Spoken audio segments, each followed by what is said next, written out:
For today's video mga angkol, tara samahan nyo kaming magmukbang nitong bonchon chicken. Kaya naman, intro, pasok!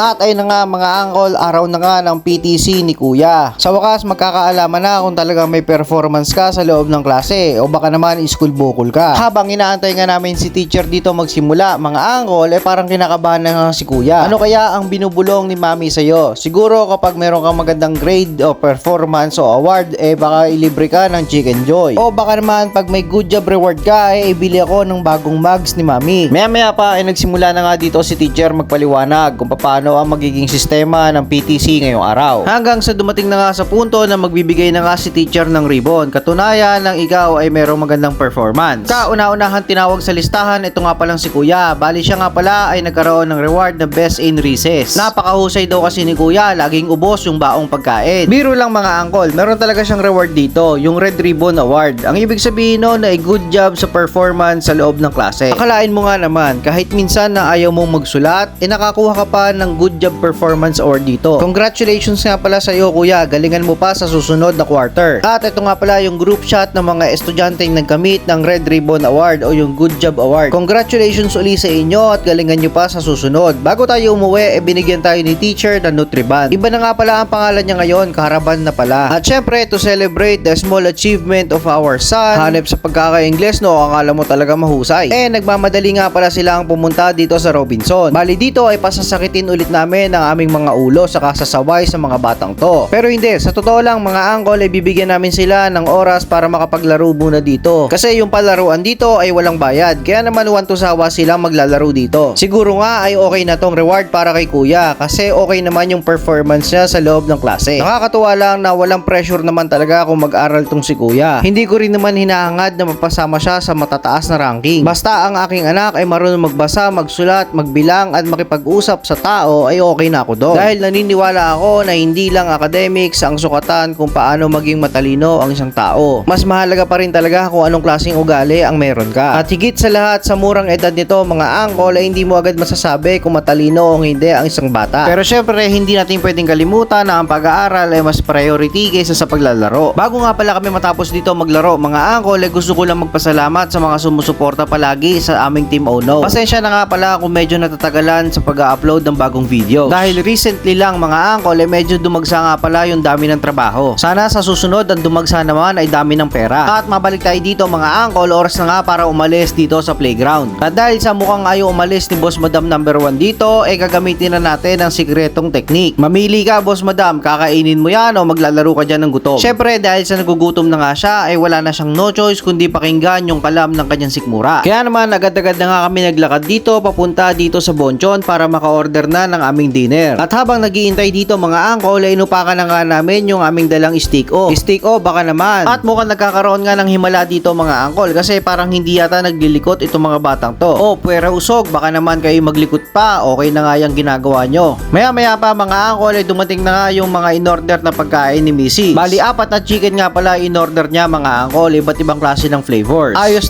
na talaga to para isang simpleng selebrasyon para sa achievement ni Kuya sa school ngayong araw. Pagkatapos nga namin mag-dinner mga angkol mula Robinson ay tumungo kami papuntang SM City Rosario para mag-grocery. At dito na nga pala matatapos itong maiksing video natin mga angkol. Maraming salamat sa inyong pagsuporta. See you sa next vlog angkol. Ge!